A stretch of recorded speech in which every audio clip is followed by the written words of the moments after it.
Good evening, Jessica.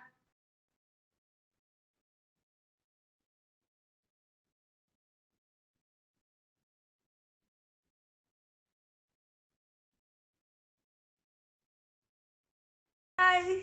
Hi, I'm Jessica. sorry. Hi.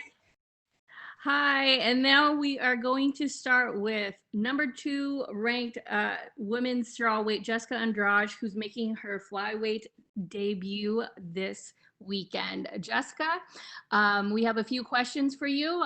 We will start off with Gabriel Gonzalez with Cageside Press. Jessica, how are you? Hi. I'm fine, thanks. This is great to hear. Obviously, it's your debut at flyweight. Can you describe how your body is feeling right now compared to when you fought at strawweight and bantamweight? É a sua estreia no peso mosca, como é que seu corpo está diferente das outras categorias?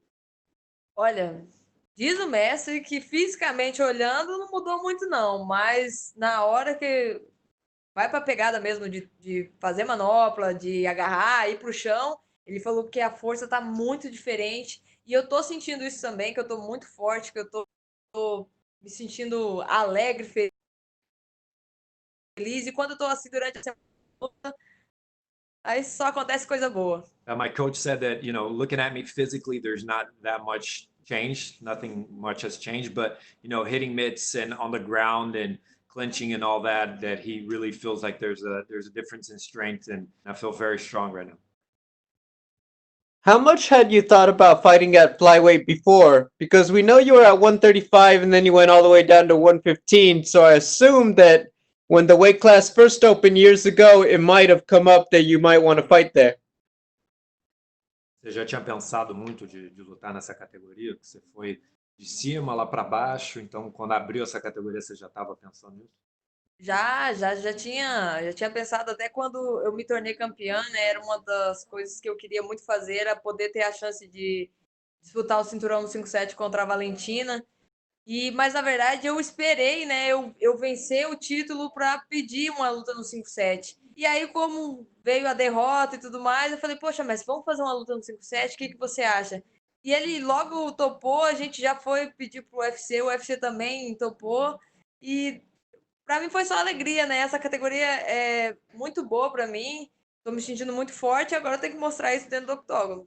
Yeah, that's something I've thought of before. When I became the champion, it's something that I wanted to do. I wanted to fight Valentina for her belt. So it's something that, when it came up, now the opportunity, I told my coach, hey, let's move down, and the UFC accepted it and they gave me this opportunity. So I'm happy to be able to do this now. Now that you're in a new weight class, obviously everybody is chasing after Valentina Shevchenko. As a former champion, you automatically enter as a, big name in the division. How do you feel about it? What's it like to now be chasing this dominant champion who everybody feels is so far ahead of everybody? É, claro que todo mundo nessa categoria está atrás da Valentina, né? E você já entra como ex-campeã, já entra bem ranqueada. Como é que é estar correndo atrás da Valentina, que todo mundo vê como uma grande lutadora, uma grande campeã?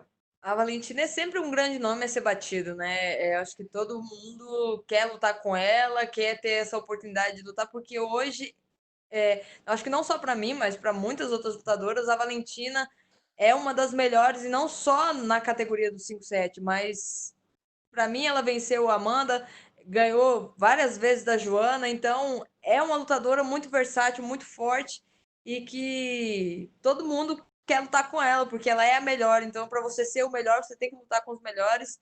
E é um nome que eu venho há muito tempo querendo lutar, né? Antes de eu entrar no UFC, a gente teria uma luta a fazer, e aí o UFC me contratou e logo em seguida as lutas todas foram canceladas e eu não pude lutar com a Valentina, mas agora no UFC, quem sabe eu tenho essa oportunidade.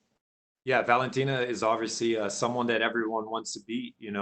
She's a great champion, and she's somebody that has beat who's who in there. She's Amanda, she's beat Joanna a few times, so she's definitely somebody that everyone looks at as a great champion. And I had the opportunity to face her before, and it didn't happen because I signed with the UFC. But who knows? Maybe I get a chance to finally face her here in the UFC. Two final questions. There's obviously a big flyweight fight coming up next week. Who do you think will win between Lauren Murphy and Cynthia Calvillo? É uma grande luta no peso mosca semana que vem. Quem que você acha que vai ganhar? Olha, é uma luta bem difícil, né? Tem que. Quem vai lutar A semana que Lauren vem? Murphy e a Cynthia Calvillo. Tá certo. Gente, eu tô meio perdida porque eu ainda tô nesse negócio do fuso horário aqui, tô com muito sono. Mas eu acho que é uma luta bem difícil, né? A Cynthia Calvillo, ela é uma lutadora muito forte, muito versátil. Então, tem que se tomar muito cuidado com ela. E a Lauren Murphy, ela vem, né, numa crescente, tá muito bem na categoria, tá se destacando. Eu acredito que a Cynthia Calvillo leva essa luta até pela experiência, né, a técnica dela. Então, mas a gente espera grandes lutas, né? E acho que quem das duas saírem pode ser também uma próxima desafiante, ou pelo cinturão, ou quem sabe lutar comigo e aí quem de nós duas vencer poder disputar o cinturão com a Valentina. Cynthia Calvillo is a very strong fighter. She's very versatile, and I think she's a great fighter. And Lauren Murphy is coming on a great streak. She's had a lot of good wins, but I think that Cynthia is going to win this fight due to her experience. And coming off this fight, I think that's a great fight for a candidate to be facing the champion X and be getting a title shot. My final question, what makes Katlyn Chookagian dangerous as an opponent? O que faz da Kaitlyn uma adversária perigosa?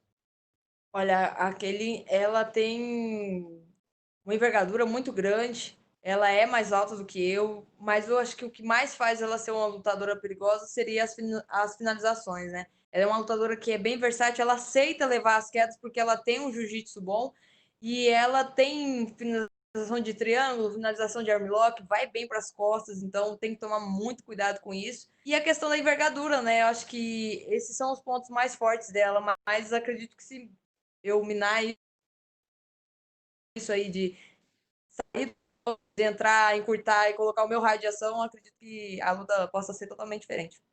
Well, she's a very tough fighter. She's taller than me. She's got longer range than I have.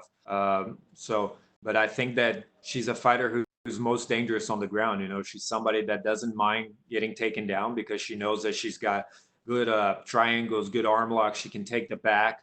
So I think that's where she's most dangerous. And obviously her reach, she's taller than I am. So I'm going to have to be able to avoid her shots, get on the inside and be able to touch her. Thank you. Thank you. And next we have Damon Martin with MMA Fighting. Hey, Jessica, I had heard when you made the move to flyweight that this isn't necessarily permanent. You will still fight at strawweight as well. Can you kind of give me an idea of where your head is at in terms of your future as far as your weight class goes? Você falou que essa mudança de categoria não era uma coisa talvez permanente, que você pode subir de novo. O que você está pensando em questões? Olha, eu no momento tô me sentindo flutuando, né? Eu dei a opção ao UFC que se tivesse a oportunidade de lutar no 5-7, que eu 7, mas eu também não deixei vago que quando tivesse a oportunidade de lutar no 5-2. Eu venho numa crescente aí de camps e treinamentos, né? Não parei esse ano e no camp passado eu falei, ai mestre, vamos tentar fazer uma luta no 5-7 para ver como a gente se sai, porque quando eu decido da categoria dos galos para o 5-2, não existia a categoria do 57. E agora com essa categoria, então acho que dá para se arriscar nas duas, dá para tentar ir um 61, ainda mais com essa pandemia. Então, ofereci para o UFC que aonde tivesse espaço para mim, eu estaria. I feel like I'm floating between divisions right now. After the last fight, I told my coach that maybe we should try out going to 125.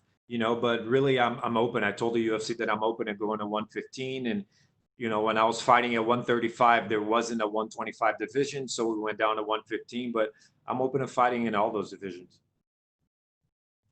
Jessica, you've obviously been a champion. In an ideal world, now that you are going to fight in two weight classes, Would you prefer to work your way towards a rematch with Zhang Weili, considering you had that past fight with her, or would a challenge like Valentina Shevchenko be even greater, considering, most people consider her, probably the number 2 pound for pound fighter, in the world behind maybe Amanda Nunes? Você, claro, já foi campeã e tal, mas no momento, o que te interessaria mais? Ter uma revanche com a Zhang Weili ou encarar a Valentina, que é talvez a número 2 peso por peso do mundo, que é um novo desafio? Olha, no momento acho que o interessante seria lutar contra a Valentina, porque é um nome que eu venho batendo na tecla desde antes de eu entrar no UFC, né? Era para mim ter lutado com ela em um evento no Peru, e aí o UFC me contratou e logo em seguida foram todos os eventos cancelados e eu não tive a oportunidade de lutar com a Valentina. E hoje no UFC isso está bem próximo de acontecer, então acho que lutar com a Valentina para mim seria mais interessante. E quem sabe lá na frente, eu me tornando campeã da categoria do 5-7, eu possa lutar com a Weili Zhang ou quem for a campeã da categoria do 5-2. Yeah, I think that at this moment, I think Valentina would be a very interesting, maybe the most interesting opponent. I was supposed to fight with her, somebody that I've wanted to fight for a long time. We were supposed to fight in Peru, but I got signed by the UFC and that didn't happen. So I think that would be the most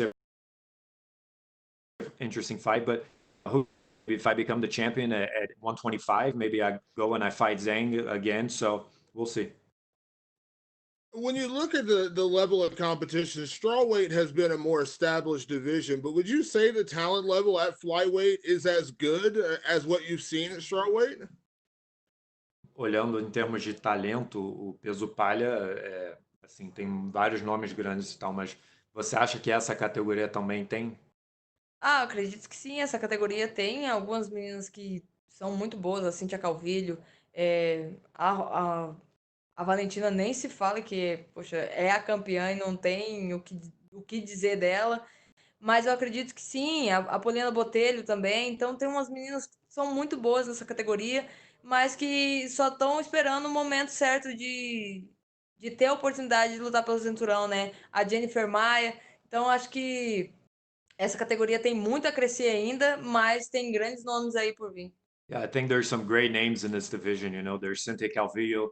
There's obviously Valentina, who you don't have to even say anything about her. So there's also Poliana. There's a lot of girls, Jennifer Maya. There's plenty of big names, and this division is just going to keep on growing.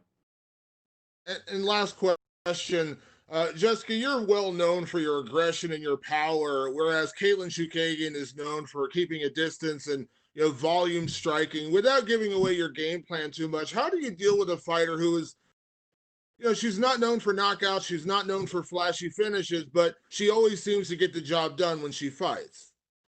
Você é conhecida pela força e ela é mais conhecida por, que nem você falou, pontuar, se movimentar e tal.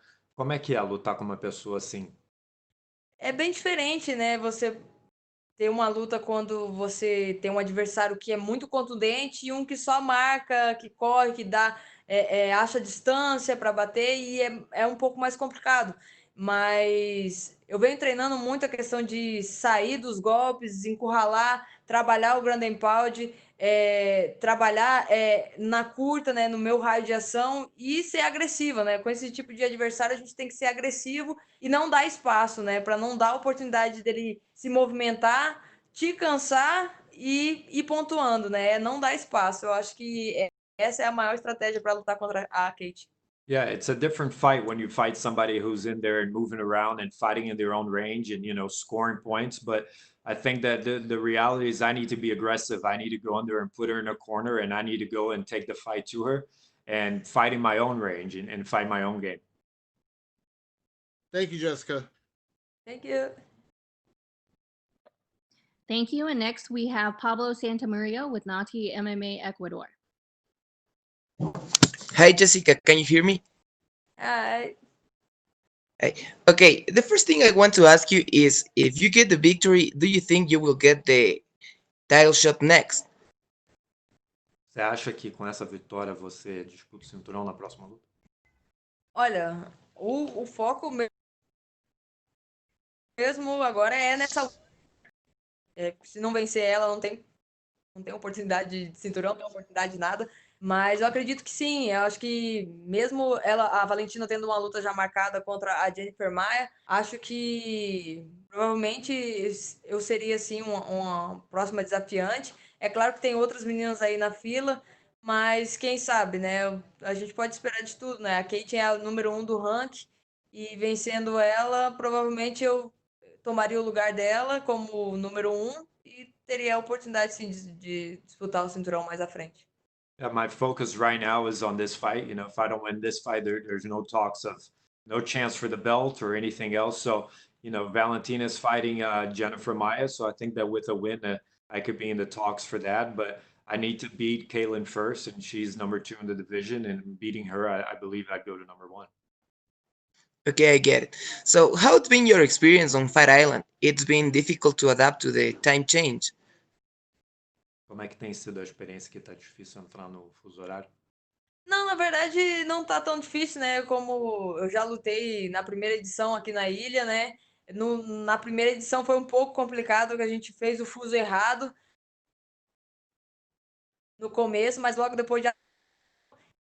E aí foi mais tranquilo. Depois disso também acabei ficando 2 ou 3 semanas a mais do que o normal aqui. Então deu tempo de se acostumar e fazer o fuso certinho. Dessa vez tá tudo tranquilo. No, it hasn't been too bad. Last time we had a little bit of trouble in the beginning with the time zone, but then we got it figured out. So I ended up staying here for another 2 or 3 weeks and got really used to it. And this time we have it figured out. It's good. Okay, do you think you are better than Kaitlyn in all aspects of the game? Você acha que você é melhor que a Kaitlyn em todos os aspectos? Olha, na casa de apostas, no ranking e tudo, diz que sou, né? Mas a gente só descobre quem é melhor dentro do octógono, né?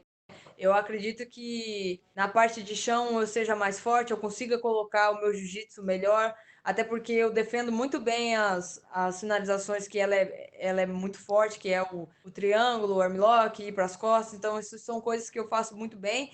E a agressividade de estar o tempo inteiro em cima, indo para cima, isso aí faz uma grande diferença, né? A maioria dos adversários não estão acostumados com isso e não tem o gás suficiente para aguentar 3 rounds dessa mesma forma. Então, acredito que nesses quesitos eu tenho assim uma vantagem, mas na envergadura e no jiu-jitsu pode ser que ela tenha esse diferencial. If you look at the betting odds and maybe the ranking, you'd say that I'm better at her at everything, but you only find that out when you really step into the octagon to see. I think that she's got great submissions, but I'm very good at defending what she's good at, which is the triangle, the arm bar, taking the back and all that. So I think I'm really going to have to go under and be aggressive, be strong, and take out her stamina and just do that for 3 rounds. And, she's definitely got the range on me, but I do believe I have the upper hand on a lot of other things. I get it. So my last question is, what's your prediction for the fight? O que você prevê para essa luta? Olha, eu prevejo muitas coisas. Já me vi nocauteando, já me vi finalizando, já me vi nocauteando nocaute técnico no Ground and Pound. Então, tem grandes oportunidades aí da luta acabar ou por nocaute ou nocaute técnico. E a minha intenção é não deixar ir para as mãos dos juízes, acabar a luta antes dos 3 rounds, que eu acho que é o que vai chamar a atenção do UFC e que pode me dar a oportunidade de lutar pelo cinturão. I've things for this fight. I've seen myself in my head, knocking her out, TKO on the ground and pound, or submitting her. But I think there's a great chance that it'll be a knockout or a TKO. And I think that, I'm going to come out on top in this fight. Okay, thank you very much, Jessica, and good luck on your fight. Thank you. Thank you. And next we have Jay Anderson with Cageside Press. Hey, thanks very much, Jessica. And just a couple of quick ones for me. I know that you are planning to compete in both weight classes right now, but the fight with Rose was very close, a split decision. What made now the right time to move up? Você planeja lutar em algumas categorias e tal, mas a luta com a Rose foi uma decisão muito parelha, né? O que fez você realmente querer mudar de categoria agora? Olha, A luta com a Rose me fez descobrir um novo horizonte, né? Que eu tenho muito a evoluir ainda, que eu tenho essa capacidade de melhorar cada vez mais, né? Tanto na minha luta em pé quanto no chão. E eu acho que o que incentivou um pouco foi a questão da perca de peso durante a semana, né?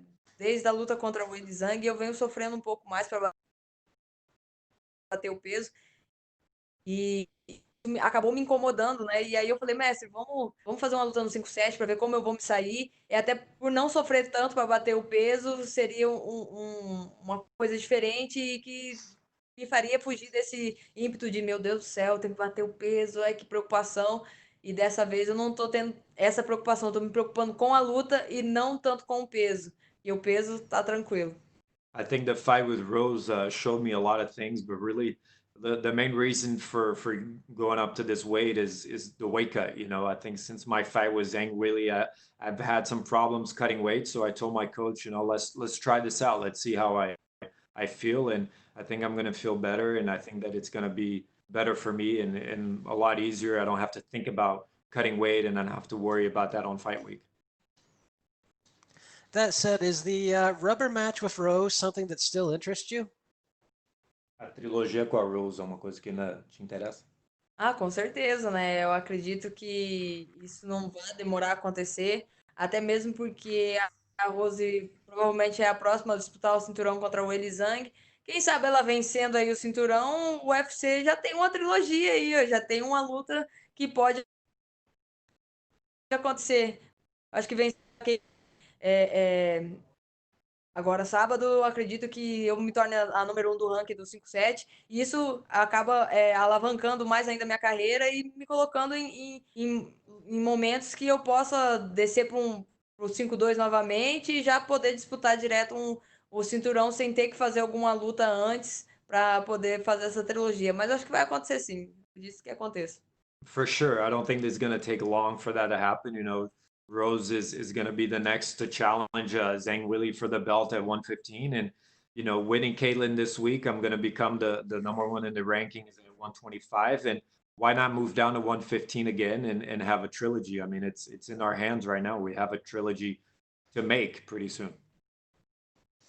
And last one for me, would you ever consider fighting at bantamweight again? Você considera lutar no peso galo de novo? Olha, eu considero, viu? Essa semana eu e o Messi conversamos bastante. E ele falou assim: Jéssica, eu almejo para você uma coisa muito grande, você ser a campeã de 3 categorias diferentes. Eu olhei assim para ele e falei: Nossa, mestre, que bom, porque eu também tenho essa mesma vontade. Acredito que possa acontecer, né? Nunca tirei a hipótese de lutar de novo no 61. Então, se tiver a oportunidade ainda mais de fazer uma luta valendo o cinturão, para mim vai ser muito bom. Yeah, I was talking to my coach about that this week. You know, he says he envisions me becoming, you know, a 3 division champion, and I think that's great because that's what I feel too. But you know, if there's a good fight at 135 and it's for the belt, and then I could see that happening too. All right, thanks very much. Thank you. And Jessica, that's all we have for you today. Good luck this weekend. Thank you. Thank you.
Good evening, Kaitlyn. Your hair looks amazing as always.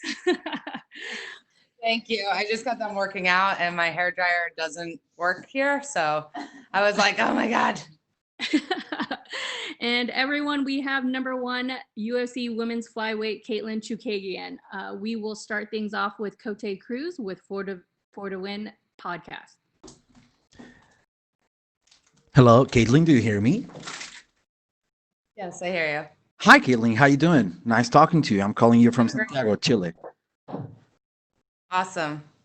Hey, let's get to business. You're coming from a decision win against Antonia Shevchenko right after having a tough night fighting her sister. Could you comment about that unique opportunity of fighting both sisters and having disparate results? How do you feel about that? How do you feel about fighting both sisters?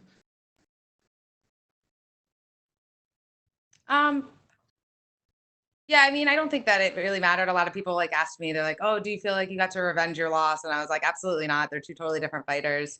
Yeah, it was just the only positive thing. I think that the odd makers in the second fight made me an underdog, and I think that they got confused with the last name because my fight before was like the same last name, so they thought maybe it was the same fight or something. They kept me an underdog, so I think I made a lot of my friends some good money. So that was a good part. But other than that, it's just another fighter. Hopefully, they bought you dinner. Yeah, of course. Well, you're now in a top contender spot, but I read a few days ago that you're contemplating stepping down of the octagon and focus on family. I was wondering how those two concepts live with each other. For instance, you have the drive to compete, but at the same time, you have this wish to start a family. How do you manage to keep those two in line coming into this fight? Yeah, I've been very like honest with how I feel about what I see in my life in the future. And I think sometimes people take that out of context and say, like, oh, she's over it. She wants to have kids. It's like, no, I'm just honest with what I see in the future and what I want after fighting. And I think that that's a smart thing to look past it because there is a huge part of my life that is going to happen when the fighting chapter closes. So, I've said before, I'm taking it at this point, trying to get as many fights as I can. I'm getting older, so if I could fight every month, then that's perfect right now. And I said I'm taking one fight at a time, and I think people took that out of context, and said that this is my last fight, and that's definitely not. But I'm saying taking it one fight at a time, where I'm focused on this fight, and that's where my focus is. And then after that, when I have time off, then you address what's next in your life. So for anyone that thinks I'm halfway out or unmotivated, they clearly don't know me. If I wasn't motivated, I wouldn't be doing this. I definitely don't need to do this. So I'm doing this because I want to, and it's a huge passion of mine. So it's safe to say that we have Kaylin for a while now. We still have some Kaylin left. That's awesome to hear. Yeah, absolutely. Let's talk about the fight. How do you feel you fare up against Andrade? What do you feel are her weaknesses? How do you feel that you will prevail on Saturday?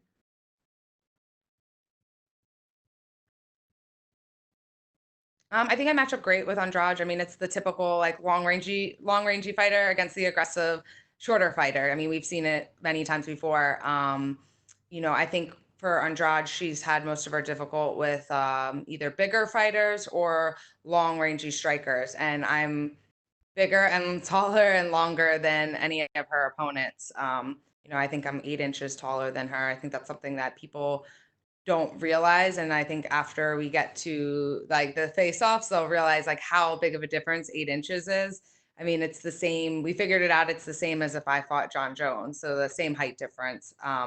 That being said, that's great for boxing and kickboxing, but once you are clinched up, it's a little bit, the height difference doesn't really play into a factor. But I've been a long rangey fighter my whole career. So, I mean, this isn't something I just prepared for this fight. This is something I always work on. So I think that her style plays well into my style. That's great to hear, Caitlin. Best of luck on your fight. Hopefully, we get to talk to you again soon. Have a great day. Thank you. Thanks. And next we have Damon Martin with MMA Fighting. Hey, Kaitlyn, obviously you kind of cleared up the whole question about whether or not this is your last fight, but considering you do have a future with a family and starting a family, what is the biggest driving factor for you in your fight career? Is it just I love fighting? Is it getting back to the title shot? Is it just having these kind of great matchups like Jessica Andrade? What is the biggest driving factor for you in your fight career right now?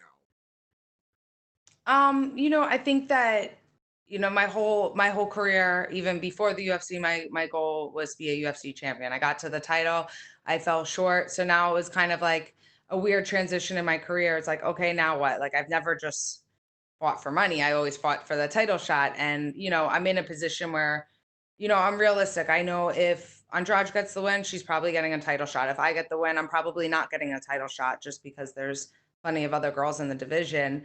But so with that being said, I just feel like I'm getting so much better in the gym, so it's motivating for me. If I felt like I was kind of plateauing and then I was just be fighting for money, that's still definitely a motivational factor. But yeah, I feel like I'm still getting better, so I'm still learning things, and I'm still like eager to be able to do them in the on fight day. So I think that's kind of motivating me.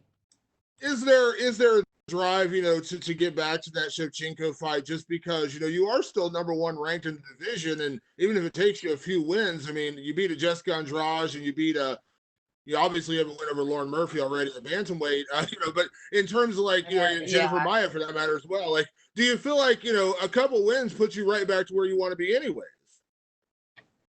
Yeah, I mean, I would think so. I mean, I think I'm kind of like, maybe for the matchmakers, I'm kind of annoying in the division because, it's hard to promote another fight when I've just lost with Valentina. But like, if they put any other new contenders against me, I'm most likely going to beat them, or I've already beaten them. So I think right now I'm just taking whatever fights they give me. I just want to stay active. I've said to the matchmakers, I'll fight anyone. I've literally never said no to one fight, like never said no to a fight. I'll fight anyone. If there's short notices at bantamweight, I'll fight there. I just want to, now the pressure of the title is off, but it's still a goal. Like, if for me, if I keep winning, I'll get there. But I'm not, for once I can just fight and just focus on the actual, kind of have a little bit more fun, a little less pressure. And yeah, so just taking any fights, and then obviously if you keep winning, then the title shot comes, and that's great. With that being said, considering you have fought Valentina and Jennifer, do you mind if I ask your pick in that fight? And do you give Jennifer a solid shot, or do you think it's going to be a tall order for anybody to beat Valentina right now? And I assume that's the rematch you prefer to have, but I'll ask you who you believe is going to win.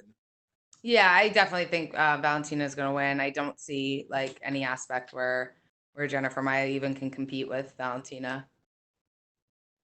And you mentioned, obviously, with this fight, Jessica Andrade, I kind of refer to her as like a little human buzzsaw. She's just always going forward, always throwing heavy punches. You've fought a lot of different kind of fighters in your career. Is this a fun stylistic matchup just because she is so aggressive and she is so, moving forward all the time? Obviously, that opens up opportunities. I know you're a very good counter striker. Do you like that kind of matchup?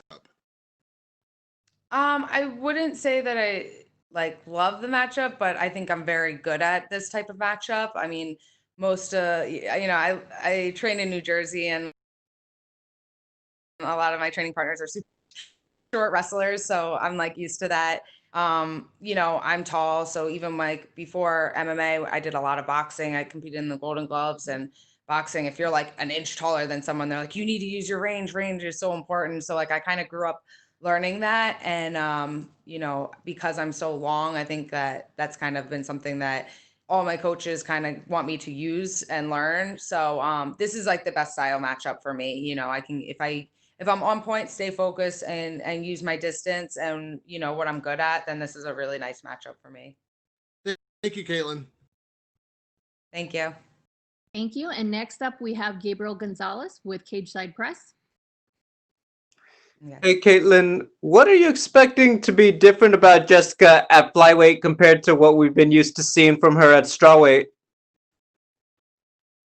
I think at strawweight, she's able to bully people around a lot. You know, she's shorter, but she's definitely, stocky and muscular and aggressive. And I think when she, is the bigger fighter, she's able to use her aggression to her advantage. You know, she's fought at Bantamweight before and didn't have as much success there, I think, because she wasn't able to bully people around. And even at the flyweight, the girls she seemed to have trouble with were, definitely longer and taller. So, I think that for this fight, I think my size advantage is going to play a factor. I think a lot of people, after you beat Antonina, they thought they might pair you up with Cynthia Calvillo. I know after you tweeted after her fight, that got a lot of traction, or maybe a rematch with Lauren Murphy. So, what was your reaction to being offered Jessica Andrade? Well, first I thought I was getting Cynthia fight or Lauren Murphy, and I was told probably one of them. And then all of a sudden they got booked. And I was like, okay, like what about me? You guys forgot about me over here.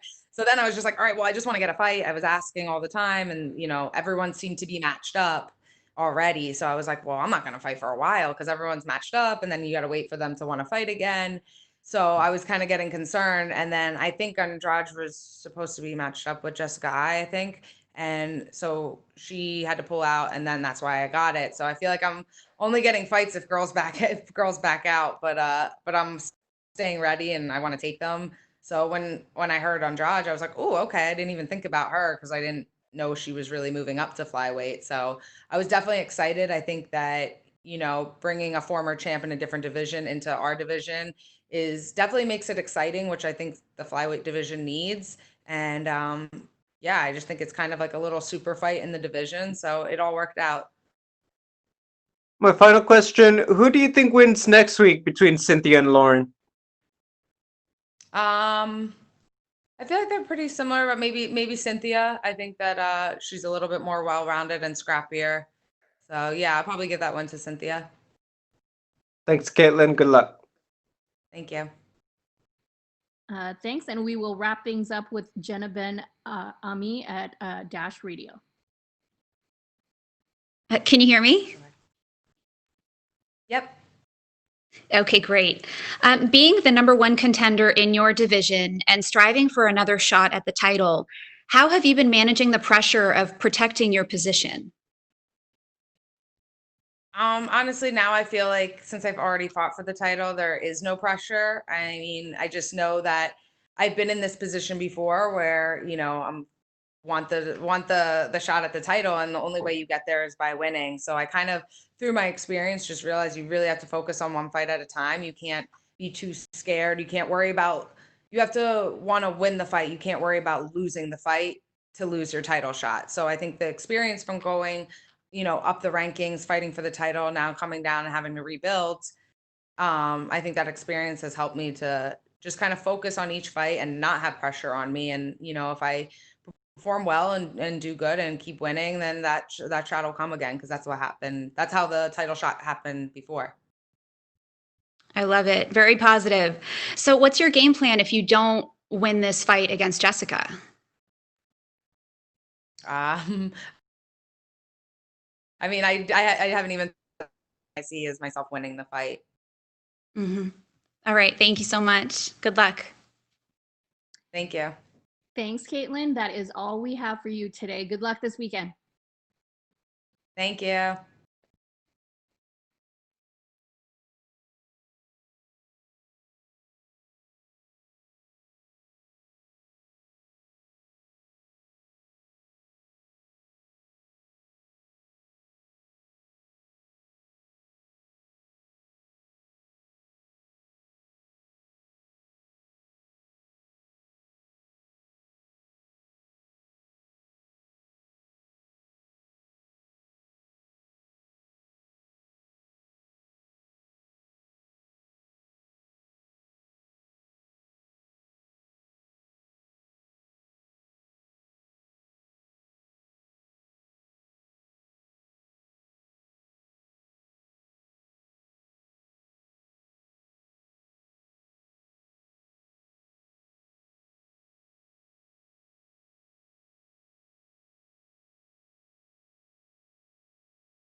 Members of the media, just a brief announcement. Due to contract issues, Ante Delija has been removed from his heavyweight matchup against Cyril Gane this Saturday, and the bout has been canceled. Stepping into the co-main event position will be the highly anticipated showdown between recent women's flyweight title challenger and number 1 ranked contender Katlyn Chookagian and former world strawweight champion Jessica Andrade, who is making her 125-pound debut this weekend.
Uh, thank you for joining us, Zombie.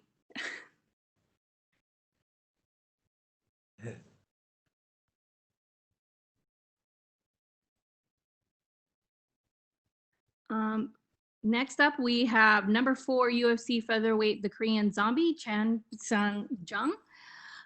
We will have his translator, Bella Lee, on the line with us. First off, we will start with Gabriel Gonzalez with Cageside Press. Hello, Chan. I think a lot of people are wondering, what has it been like to have to wait so long for this fight after it was rescheduled last year, and obviously everything that happened in March? I don't have translator. 찬성 씨, 있어요? 오케이. 예, 네네네. 오케이. 네, 질문 드릴게요. 이 경기를 예, 예. 기다리는 마음이 어떠셨는지, 이 경기가 한 번 스케줄이 됐다가 캔슬이 된 적이 있고, 또 3월 달에 있었던 그 사건도 있었기 때문에 이 경기를 기다리는 마음이 어떠신지라고 질문했습니다. 일단 뭐 그런 올테가 선수한테 개인적인 감정 이런 것들은 사실 생각하고 있지 않고 그냥 세계 랭킹 2위의 선수를 이렇게 만날 수 있다는 거에 굉장히 기대되고 뭐 또 준비를 또 워낙에 많이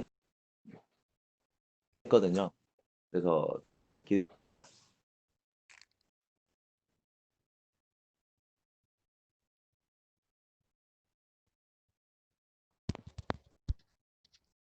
네. First of all, I don't have any personal, nothing personal towards Brian Ortega, and I'm just excited to meet a great player who is ranked second, and I'm excited about this fight, and I've been prepared for it for a long time.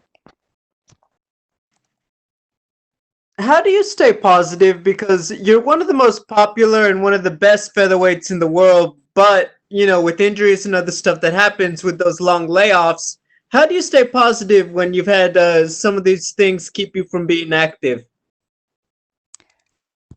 지금 부상도 있으셨고 긴 공백도 있으셨는데 어떻게 긍정적인 자세를 유지할 수 있는지에 대해서 물어보셨습니다.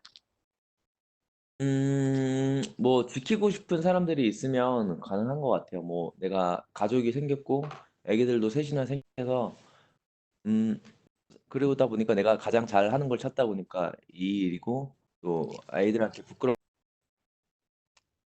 않게 운동을 하다 보니까까지 오게 된 것 같아요.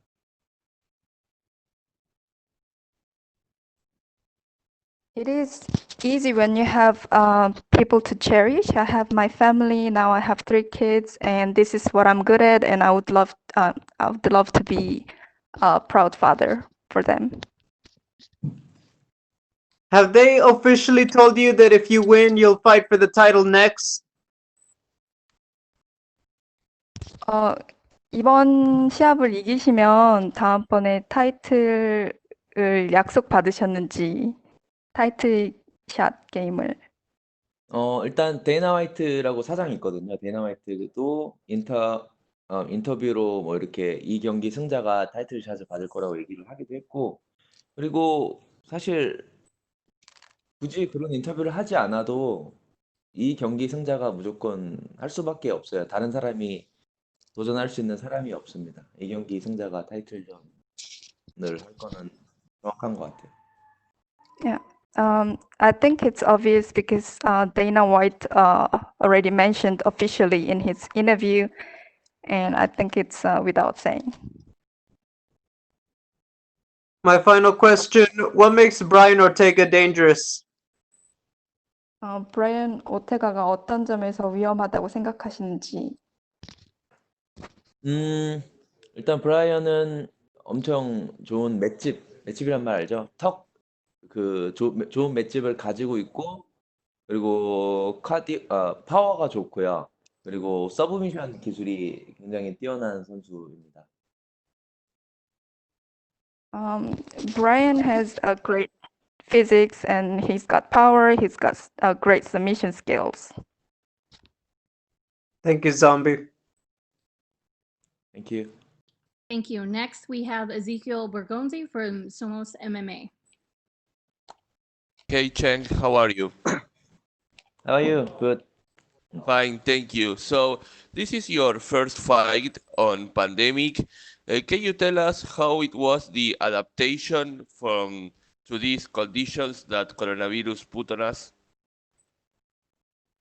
지금 이 코로나 팬데믹 이후에 첫 번째 시합이신데 어떻게 적응하고 계신지 이 새로운 환경에. 사실 더 좋은 것 같아요. 막, 이렇게 팬분들도 많이 안 마주쳐도 되고, 이렇게 특별히 막 이렇게 다 같이 모이는 스케줄 이런 것들이 없어서, 사실 스케줄 일을 하는 거에는 조금 더 편한 것 같아요. I think it actually works better because I don't get to socialize more and I don't get to meet more friends. I can focus on my training, so it works better for me. Brian Ortega is a fighter that had problems with strikers, for example, like Max Holloway before.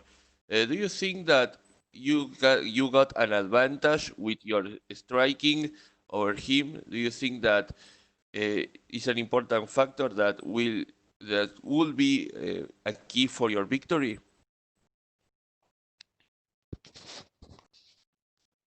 스트라이킹 기술에 있어서 정찬성 씨에게 브라이언 올테가에 비교했을 때 정찬성 씨가 스트라이킹 스킬에 대해 우위에 있다고 생각하신지. Just let me ask the question back. Can you rephrase the question, please? Sorry, I missed the part. Don't worry, don't worry. Do you think that your striking will be an advantage to fight Brian Ortega since he has problems with strikers like Max Holloway before? 브라이언 오테가가 스트라이킹에 있어서 막스 할로웨이에 오케이, 알겠어요. 죄송해요. 아니, 괜찮아요. 네. 특별히 그렇다고는 생각하지 않고, 이 경기는 킥복싱 경기, 스트라이킹만 쓰는 경기가 아니라 MMA, 주짓수도 할 수 있고 레슬링도 할 수 있는 그런 경기이기 때문에 그런 부분은 신경 쓰고 있지 않고 MMA 경기로서 이기고 싶어요. This fight, I'm not only using striking, so I just want to use all my skills that I'm using in MMA. And I'm not really focused on striking. Thank you. And my last question is, how it is Fight Island? What do you like? What you don't like? How is your first experience on Shas Island, Abu Dhabi for you? 아부다비 처음 오셨는데 이 파이트 아일랜드에 대한 인상이 어떠신지, 어떤 점이 좋고 어떤 어떤 인상을 받으셨는지. 네. 일단은 호텔에만 있었고 오늘 처음으로 저기 해변가를 가봤는데 일단 사람들이 다 친절하고 일단 호텔이 또 굉장히 좋고 다 괜찮은 것 같아요. I only stayed in the hotels so far, and I only went to the beach for the first time today. All the people are friendly here, and I like the service and I like the hotel. Thank you very much, and good luck on Saturday. Thank you.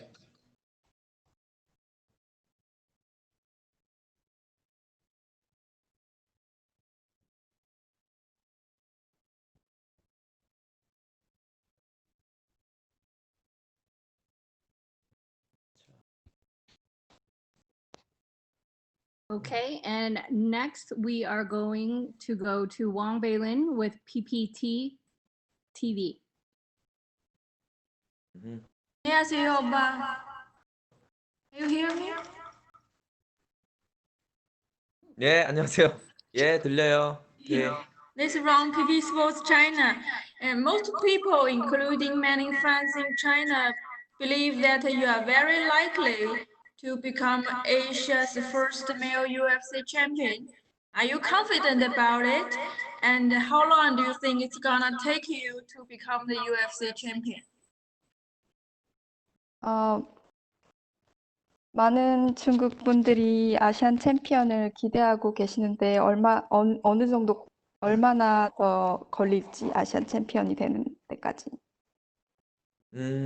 저도 그분들보다도 오히려 제가 제일 빨리 되고 싶은 사람이고요. 뭐 아직 미안하지만 챔피언에 대해서는 생각하고 있지 않아요. 지금은 오르테가 브라이언만 생각하고 있습니다. I really want to become a champion, maybe more than anyone else. But right now I'm focused on Brian Ortega. I'm not thinking too much further. Thank you. And second question is, both of you and Ortega's fights usually don't go the distance, and each of your last 3 victories has been first round knockouts, and all of Ortega's last 6 wins coming via stoppage. So what's your prediction about this fight, and do you think it's gonna go the distance?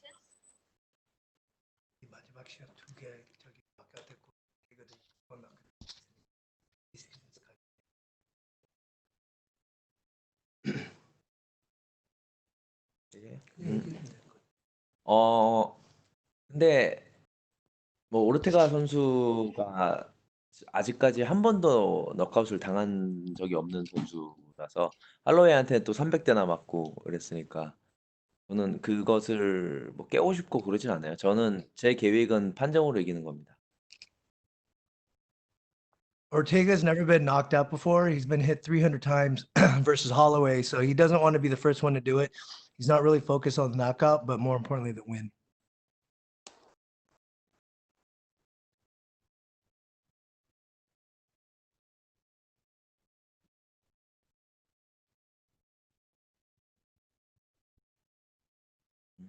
Okay, next we will go to Manabu Takashima with MMA Planet. Hi, can you hear me? Yes. Okay. You made a fight camp with Eric some previous fight, and then how did you prepare for this fight in your country? With Eric or with Eddie? Eric Abarasi? 저번 시합에서는 캡틴하고 같이 했는데 시합에서 한국에 가지고 캡틴이 없어서 어떻게 준비했죠? 캡틴이 뭐 내가 이제 캡틴한테 비디오를 보내면 캡틴이 뭐 어떻게 할지 다 보내주기도 하고 그리고 비디오로 줌으로도 알려주기도 하고 그리고 오르테가는 작년에 캡틴이랑 거의 3개월 내내 준비했던 기술들이 많아서 뭐 사실 크게 영향은 많이 없었던 것 같아요. He was training with Captain Eric a year ago in December for a good month. And so for this camp, he wasn't able to attend, but we were constantly Skyping him. We were sending him videos of training camp, any questions that we had, and going over that. So he felt like he was there. He was really well equipped. He didn't skip a beat in Korea this camp. Okay, so you mean that you don't have any problem with him at this time? 사이는 괜찮냐고 문제 없냐고. 이렇게 전혀 문제 없고 오늘도 뭐 캡틴한테 메시지 오기도 했고 근데 뭐 그리고 그 레안드로가 시합이 있으니까 어쩔 수 없이 못 온 거 저도 이해한다고. No, not at all. We're on really good terms. He actually spoke with him earlier today. The only reason why he wasn't able to attend because one of his training partners, Leandro, he's fighting in Bellator with Pitbull as well. So he had to go there. So that's the only reason why he's here, but we're on really great terms. Okay, and also everybody knows that the Korean MMA fighters, I mean that the young Korean MMA fighters improve a lot. So can you let me know that who's your training partner in this fight camp? 한국 선수들이 요즘에 더 잘하고 있는 캠프에서 누구냐고 트레이닝 파트너. 일단 내 팀의 선수들도 있었고 뭐 다른 팀의 선수들도 잘하는 사람들을 뭐 오기도 했었고 일단은 바비 모펫이랑 조니 케이스를 내가 한국으로 불려서 스파링을 했기 때문에 스파링 파트너에 대한 문제는 없었고 한국도 빠른 속도로 발전하고 있습니다.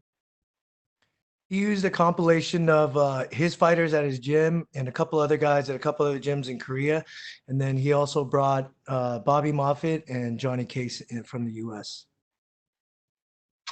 Okay, so tell me the reason why did you bring the Johnny Case for this fight? With Johnny Case.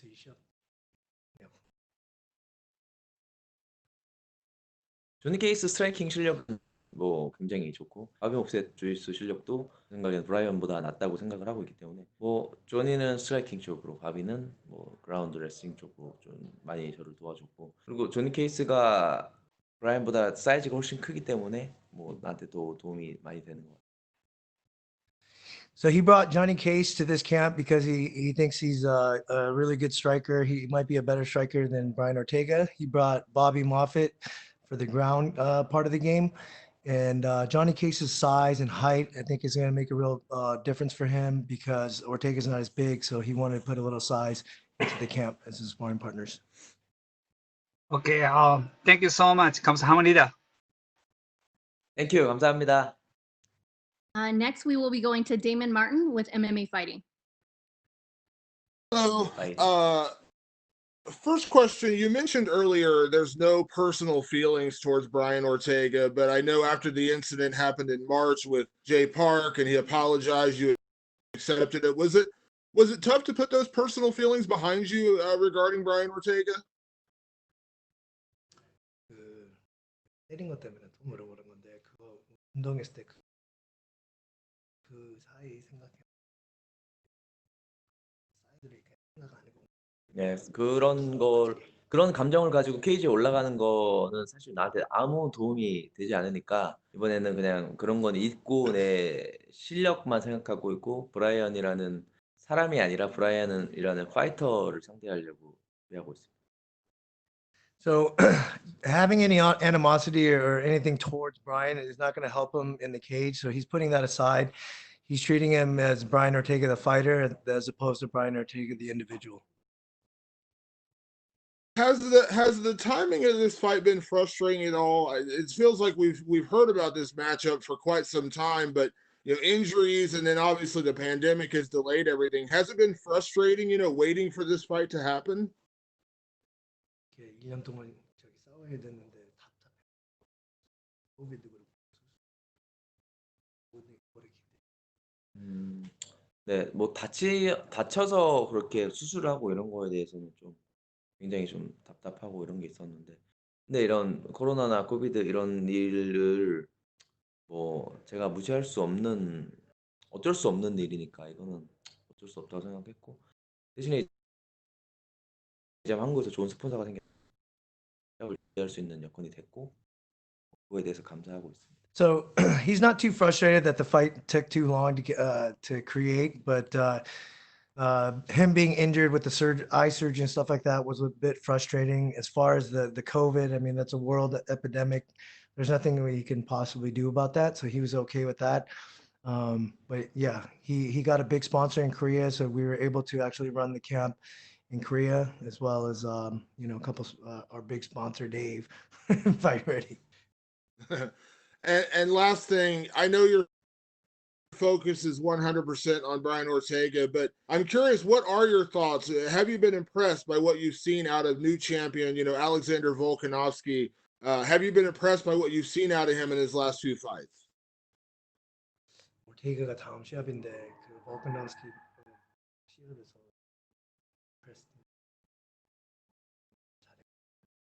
할로웨이랑 그냥 뭐 제 생각에는 할로웨이가 이겼다고 생각하지만 뭐 그런 경우가 되게 많잖아요. 뭐 저지들이 판정을 하는 거고 뭐 어쨌든 지금 챔피언은 볼카novski니까 저는 할로웨이가 이겼다고 생각해요. Yeah, like he said, he's focused on Ortega right now. But as for Volkanovski, he thought that Holloway won that second fight. But it was somewhat close. He understands that he's a champion, so they probably gave it to him. But yeah, he thought Volkanovski won the last fight. Or Holloway won the last fight. Sorry.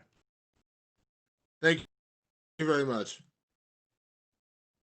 Next, we have Jay Anderson with Cageside Press. Thanks very much. And Zombie, welcome back. First, I wanted to ask, you're coming into this ranked number 4 in the division. Brian is ranked number 2. Are you surprised by that, given he hasn't fought since 2018 and you have 2 finishes since then? 네가 지금 랭킹이 4인데 2년 동안 안 싸우고 너는 포지션에 있었는데 랭킹이 이제 이게 바뀌어야 된다고 저는 생각을 하고 있는데. 근데 어쨌든 내가 챔피언이 되려면 다 이겨야 되는 거니까 사실 랭킹은 크게 신경 쓰고 있지. Yeah, he believes the ranking system should be flipped. He should be number 2. Brian should be number 4. But either way, he looks at it that he's got to go ahead and beat the guys in front of him to become champion. And so that's what he's going to do. Do you expect that the long layoff he's had is going to have any impact on his performance? 2년 동안 안 싸우고 아니요, 오히려 이기고 싶어하는 마음이 훨씬 더 강하게 가지고 끝까지 올라올 거라고 생각하기 때문에 오히려 더 무서우면 무서웠지 더 세지면 세졌지 약해졌을 것 같지는 않습니다. No, not at all. He doesn't think the 2-year layoff is going to make a difference in him. He actually believes that Brian's going to be hungrier to actually get in the cage and prove his worth. And that's how he felt after he came out of the army as well when he fought Bermudez. So he doesn't think it's going to be much of a difference. And I know you said this fight's not personal and that, any bad feelings aren't going to help you in the fight. But, Brian apologized for the Jay Park incident. And then more recently, he's kind of turned the blame back on Jay Park, saying that, he was mouthing off. It was just a slap. Does that bother you at all? Do you find that he was being disingenuous about the apology?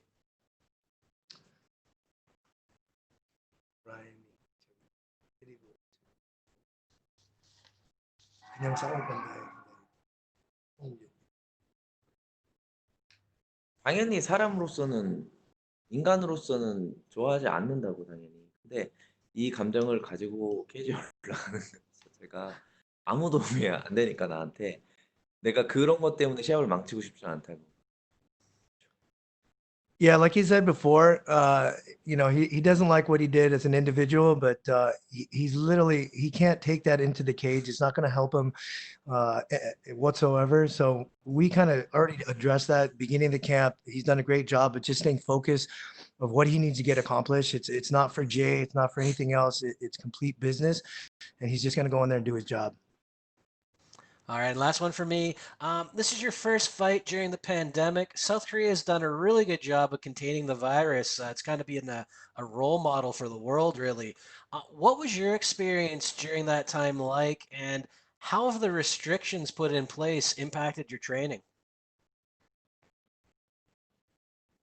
한국이 코로나를 너무 잘 관리해가지고 그리고 임팩트 한국에서 다 다른 게 있고 그래서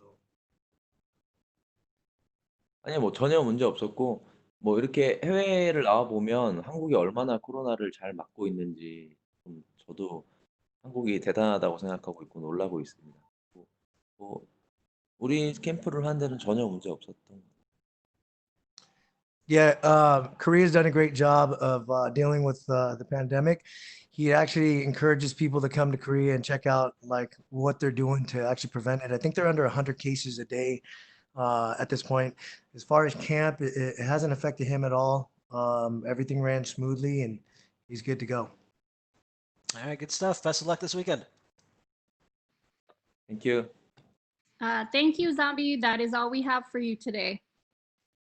Thank you. Good luck this weekend.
And next we have joining us number 2 ranked UFC featherweight, Brian Ortega.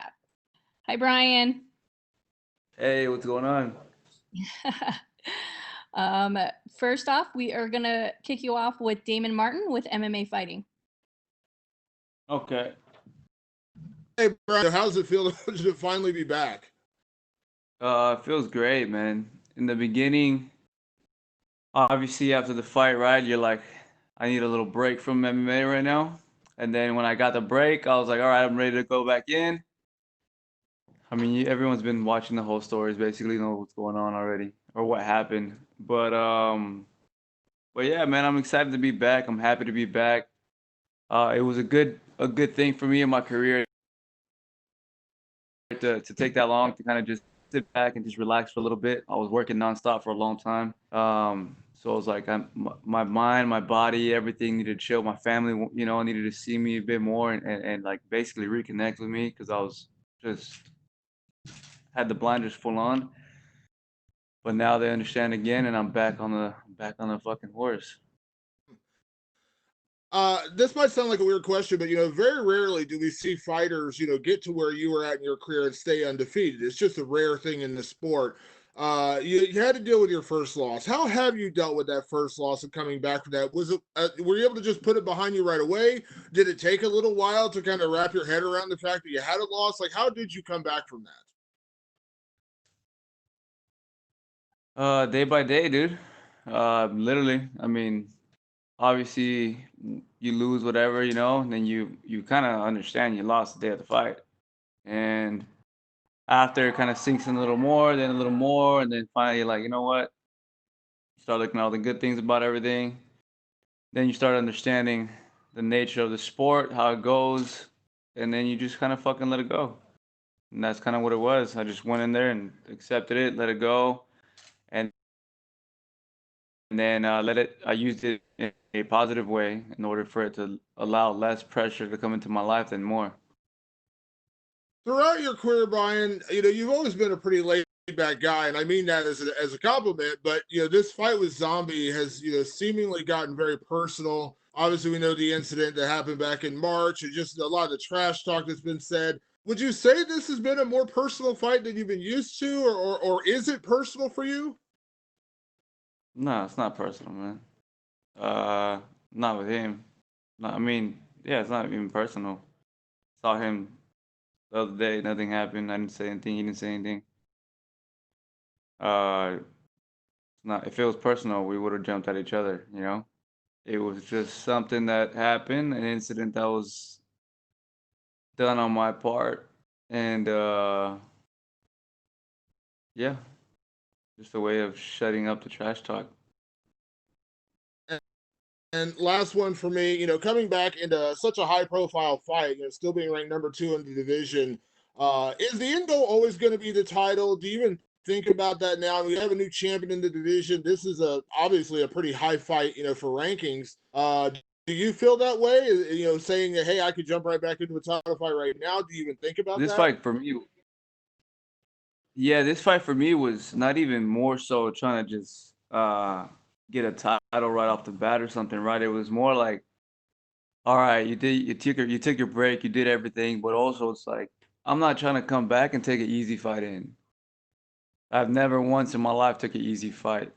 If you watch my entire career right off the bat, my second fight in the UFC was against Tavares, who had more fights in the UFC than I had in my career. So I've never looked to take an easy fight, nor am I ever gonna start to look to take one. For me, it was like, all right, who's the baddest motherfucker right now? Who's on fire and who we can fight? All right, then we looked at Korean Zombies on a win streak, and then all of a sudden, our kind of the internet somehow tangled us together, and then the world wanted to see it fight, and then everything that happened, and now it's like, yo, these guys have to fight, and then now I want to fight them. So that's basically what happened, and it's a good test to come back. Solid guy. As for the title, I'm just working my ass off. I'm training hard, and obviously that's always the goal here, right? To be the number one guy, but also fight as hard as I can with test myself also with all the good people, you know. So it's an interesting mix that I have in my head going on. But yeah, man. Thank you, Brian. You're And welcome. next, we have Carlos Contreras with Milenio Diarra.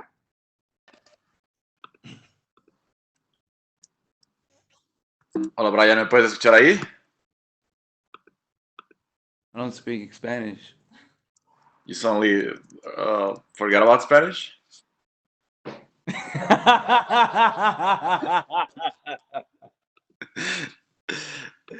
¿Cómo estás? Oh, shit.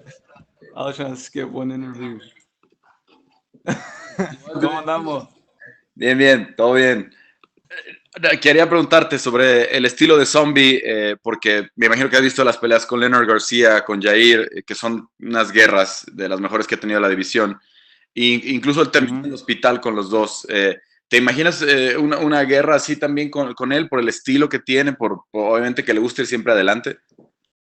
Sí, pues claro que sí. Esta pelea no va a ser una pelea en donde es una pelea fácil o una pelea donde ninguno de nosotros nos vamos a dañar. Esta va a ser ni pelea, esta va a ser. Y pues obviamente, yo creo, ojalá que el Abu Dhabi tenga buenos hospitales porque yo creo que los dos vamos a estar ahí para el fin de la noche.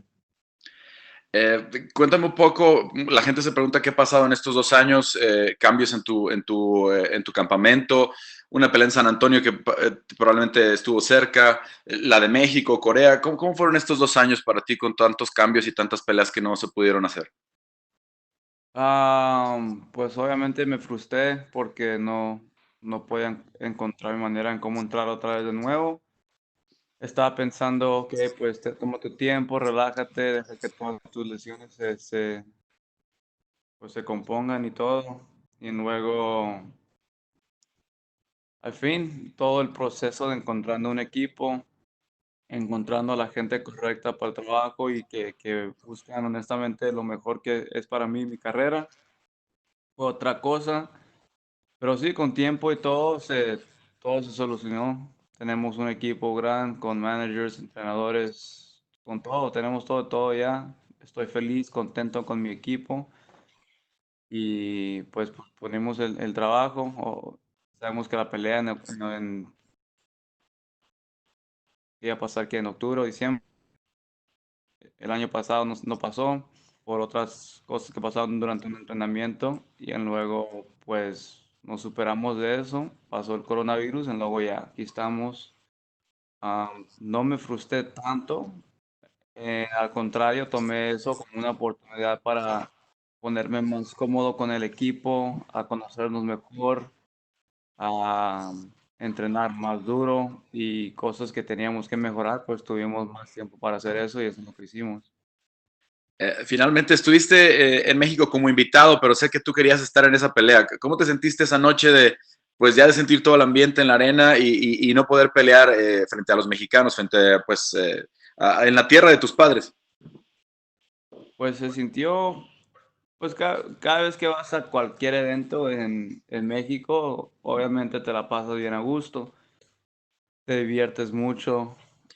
Tenía unos amigos ahí en la Ciudad de México con que estuve toda la semana. Pero sí, mirando las peleas y diciendo, man, si yo estuviera aquí, estuviera bien padre, bien chingón. Y pues sí, le estaba pensando si iba a pelear al coreano durante ese tiempo. Me ha gustado mucho, especialmente enfrente de toda la raza, toda la gente, pero no pasó. Pero todavía me divertí, todavía comí un chingo de tacos. Me la pasé bien a gusto, de todos modos. Suerte, Brian, y ojalá que veamos una buena pelea el sábado. Gracias. And next, we will go to Gabriel Gonzalez with Cageside Press. Hey, Brian, how are you? Doing good, man. How about you? Doing good, thank you. I want to ask you, because leading up to your last fight, people would argue you're the most popular fighter who wasn't a UFC champion, and you're getting a lot of attention. I want to ask, do you feel like you still get that love from the fans? Because no matter what, you bring up Brian Ortega, a lot of people still get excited about talking about you. Yeah, man, I feel like a lot of people they still who see me, they still love me. Some of them are a little bit upset recently due to my actions, which I cannot blame them for. Um, but I feel if I had to choose and put both sides on a scale, I still say I'm more loved than I am hated. I want to ask, I know everybody must bother you every day about your Modelo commercial and if you made choices lately. They haven't played it in a while. Do you wish they would because you got a fight and you could get more attention, or do you like that you're getting some space from it? Well, I don't know if you know the way the deals work with commercials, but they do a 1 year deal with them and they play it out for 1 year and then it's over. So my year was up. And that was it. Now the next commercial, I think it's with Amanda. Yeah, it's with Amanda, and now it's her year for the commercial we ran. But yeah, man, I mean, I don't mind it being played, but it's not my turn now. Understood. Out of curiosity, I feel like this had come up back in April before the pandemic and everything. Were there serious talks to have you fight Zabit? Were there? To fight Zabit in April? Was that ever a discussion? Oh, there wasn't. I just looked at my Gotcha. manager and said, "Were there?" And he said, "No." And final question, we know you talked about moving things around in terms of your camp and your circle. Can you talk about which team you brought with you to Fight Island? I brought Tiki Gossin with me as a manager, Jason Park as a Muay Thai coach, Jesus Avila as a boxing coach, Dr. Andy as a mad scientist behind the whole entire group. Henry Gracie had to stay behind because his swab tested positive for the Rona. And I brought my friend Dean Wellen just to keep me company, have fun, and bullshit around. Hey, And Paul Herrera for wrestling. hey, thank you, Brian. Good luck. Thank you. Next, we'll go to Sumo Dada from Sports Kita. Thank you. Good looking out now. I was like looking at everyone in the room. I was like, wait a minute.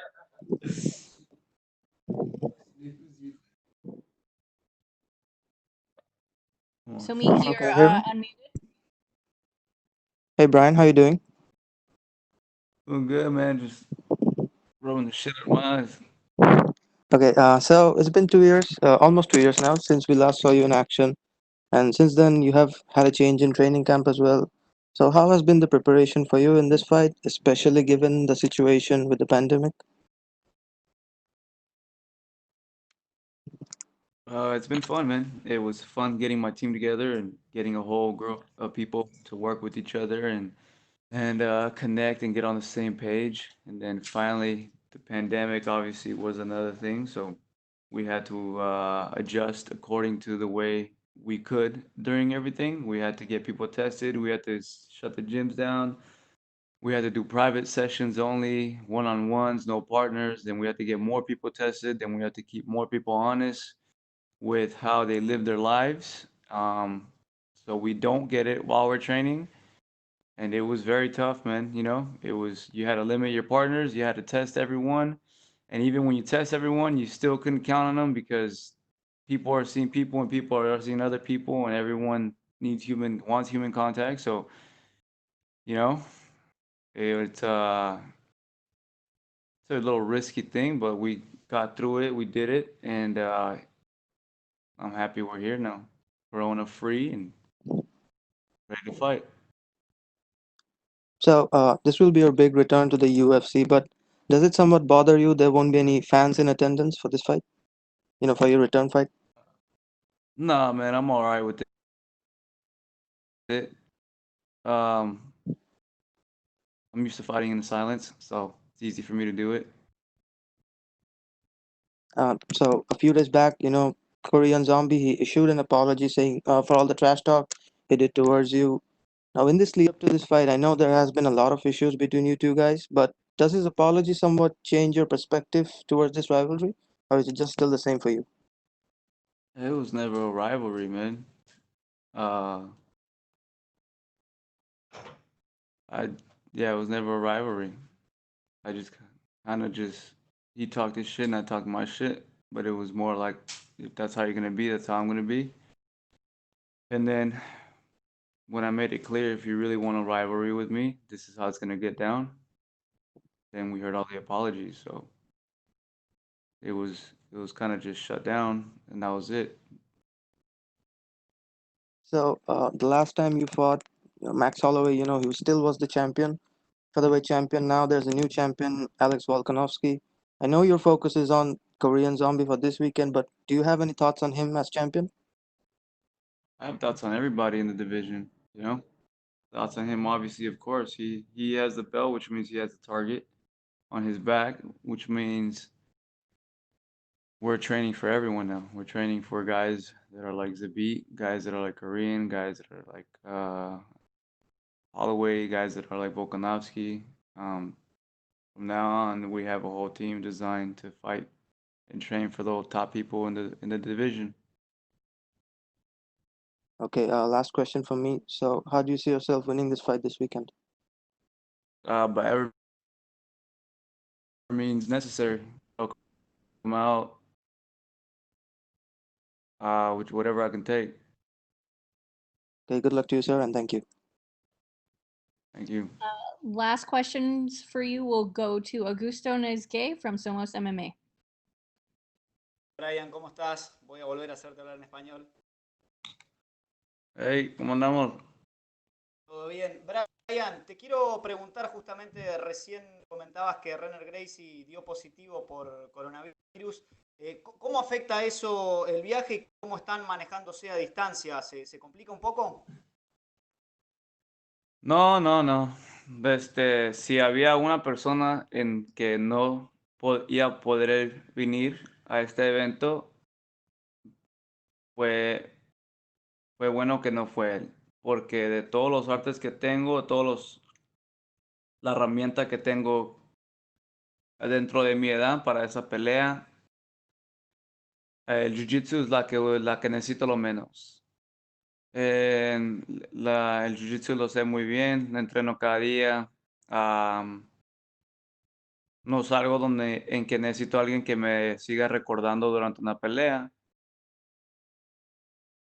Y yo creo que obviamente te pones triste porque es un amigo y es un compa y todo, pero al fin del día tenemos que trabajar, tenemos que hacer lo que tenemos que hacer. Y si va a haber un tipo de consejos que no voy a escuchar, que yo ya los conozco, va a ser el piso, lo que es todo el jiu-jitsu y la pelea de lucha. Y pues sí, me siento obviamente triste por él, pero está bien. Perfecto. Y también, Brian, recién hace un ratito hablabas de haber perdido el invicto. Quisiera saber si ahora te sentís más tranquilo, sentís que te has quitado un peso de encima, que quizás no hay tanta presión a la hora de pelear. No, pues sí, obviamente se quitó esa presión.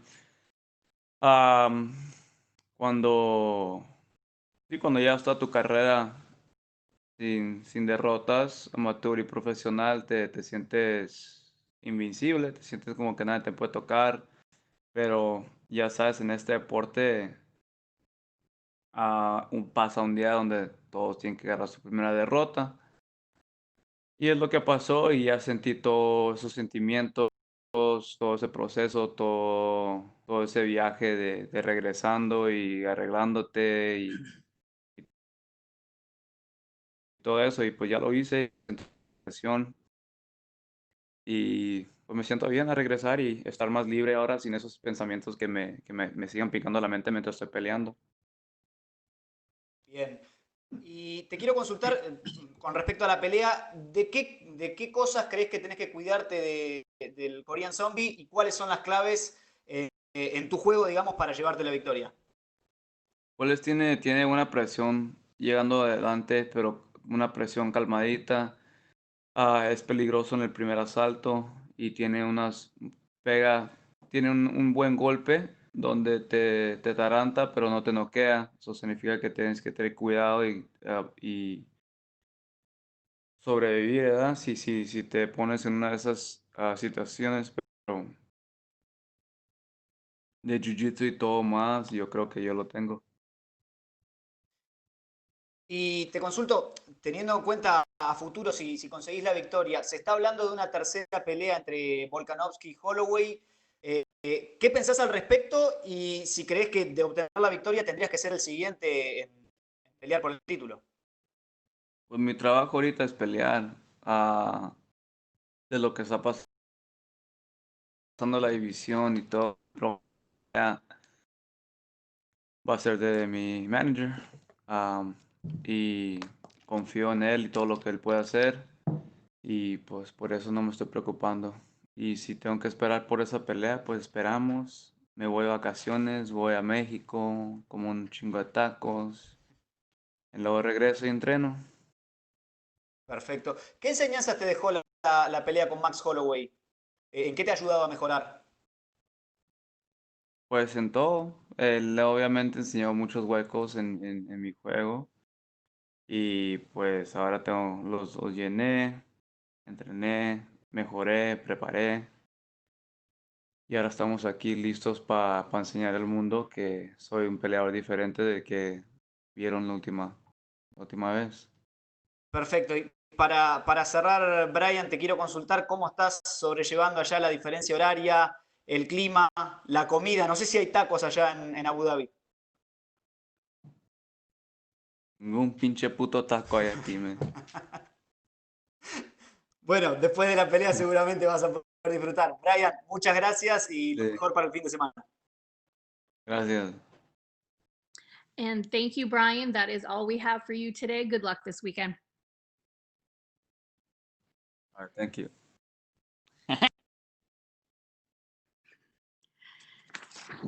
That concludes today's virtual media day. We would like to thank everyone for joining today's event and supporting coverage. We will distribute video and audio downloads from today's event to your emails as soon as they are available. Have a great day, everyone.